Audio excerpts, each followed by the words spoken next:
My Roommate is a Vampire by Dennis the Menace. Read by Deathlight.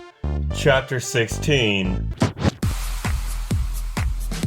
I throw my hopes up in the air sometimes, singing ayo, gotta let go.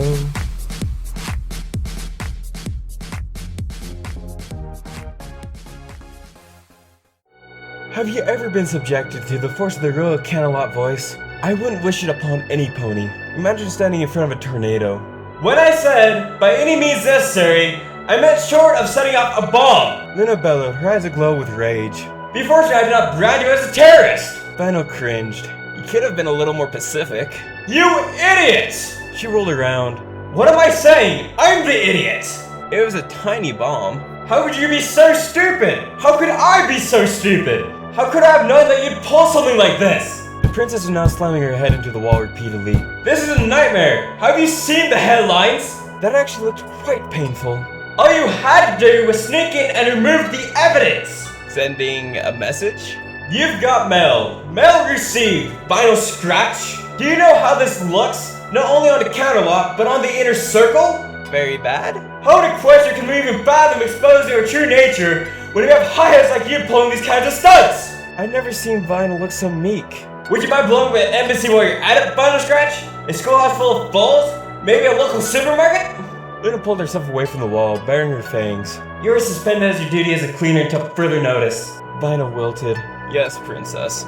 It was hard to feel bad for Vinyl, seeing that Luna was right.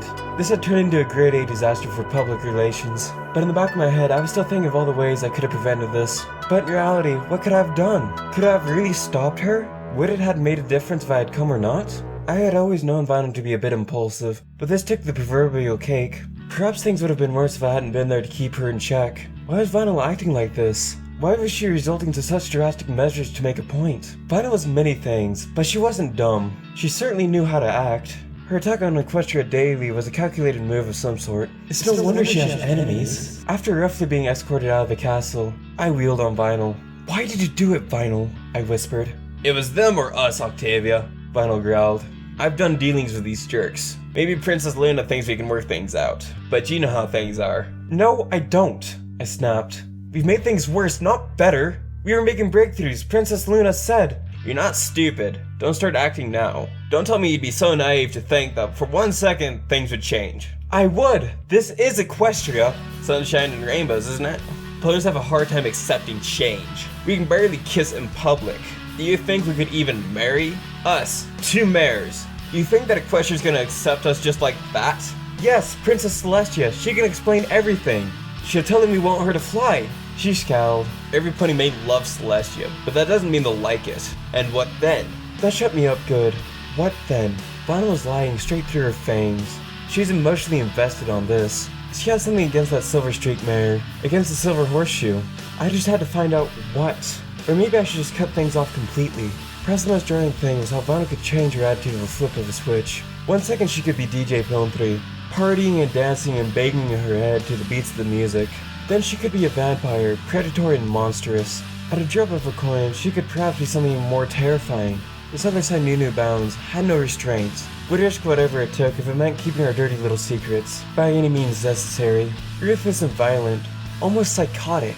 Which is why, after another sleepless night, I was perturbed to find Vinyl up bright and early, sashaying around and singing, as she made me breakfast. Morning, Nocty.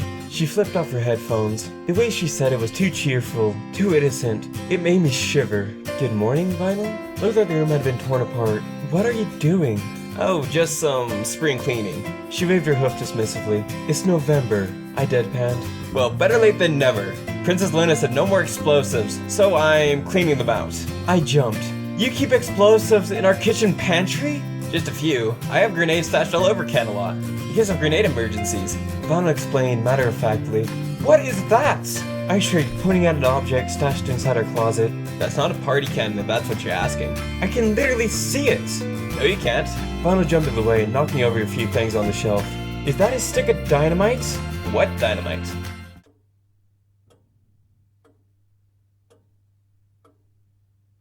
Did you hear that explosion last night? Beauty Brass hollered. It was so loud I could hear it across the city.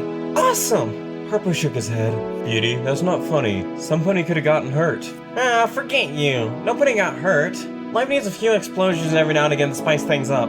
Kaboom! They say it was a gas leak, Harpo added. In a newspaper agency? Hardly likely.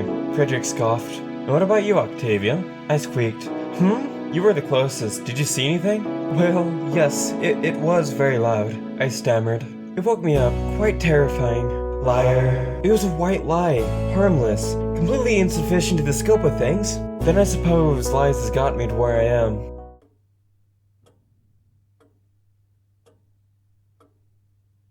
I hurled myself into bed with a sigh. Life was complicated. Life needed a pause button. The feeling of laziness overwhelmed me. It was getting late. I yawned. Sleep now, think later. My eyelids drooped.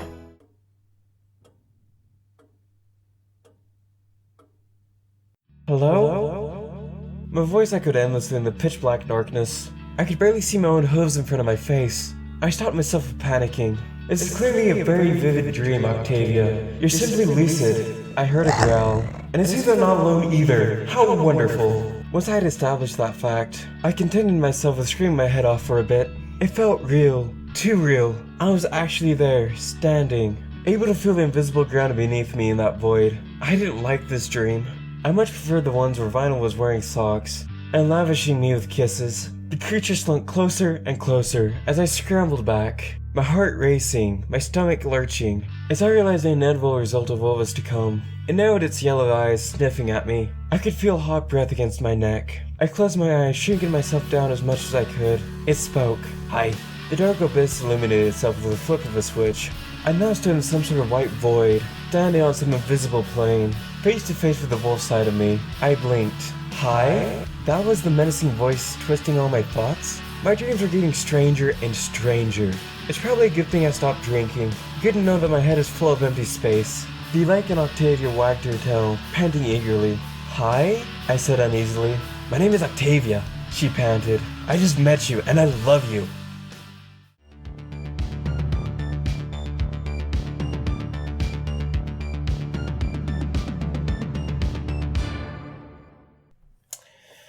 Hey guys, I know this is a day late and all, but hey, crap, you should have seen my schedule is so insane.